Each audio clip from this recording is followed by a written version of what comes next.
ألف لام ميم ألف لام را ما السبب في ذلك؟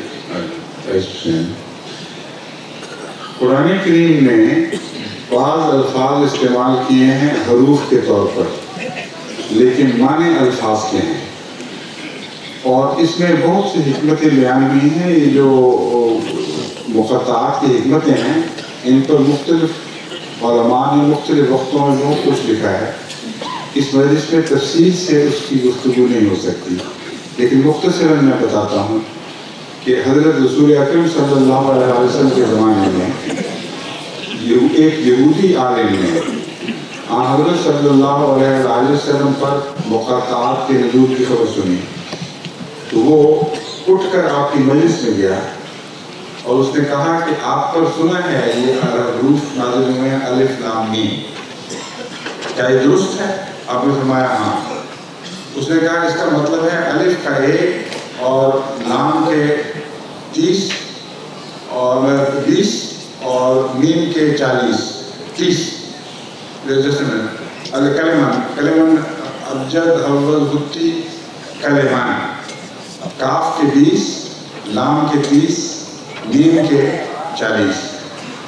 تو اس نے کہا اس کا مطلب ہے الف لام میم آپ کی ترقی صرف 71 سال رہے گی۔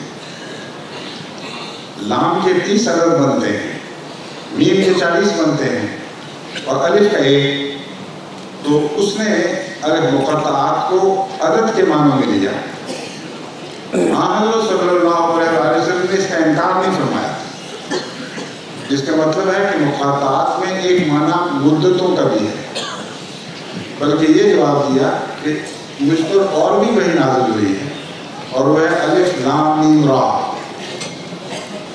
تو را کے 200 ہیں، 200 ایڈ ہوئے، اس کے بعد تیسری وحی الف لام میم صاد را۔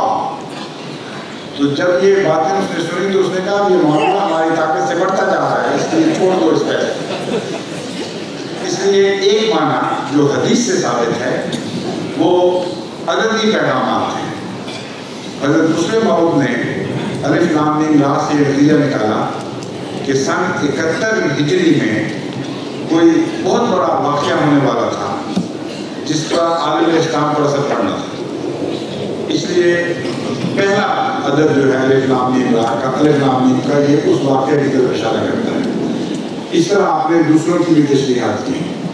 ایک طریق یہ ہے وہ عدد میں اس کو ڈھال دیا جائے اور تاریخی نقطہ نگاہ سے اسلام کے لیے اس میں پیغامات پڑے جائیں۔ دوسرا پہلو ہے مانوی۔ بہت سے فقہا مفسرین یہ سمجھتے ہیں کہ الف اللہ کی کا نشان ہے، اور لام علم کا، اور میم عالموں میں جو بیان کرنے والا صفت افعل و تفضیل آتی ہے عالم، اس کا آخری حرف میم بیان ہوا ہے، اور عام طور پر یہ بات رواج پکڑ چکی ہے کہ الف لام میم کا مطلب ہے ان اللہ عالم۔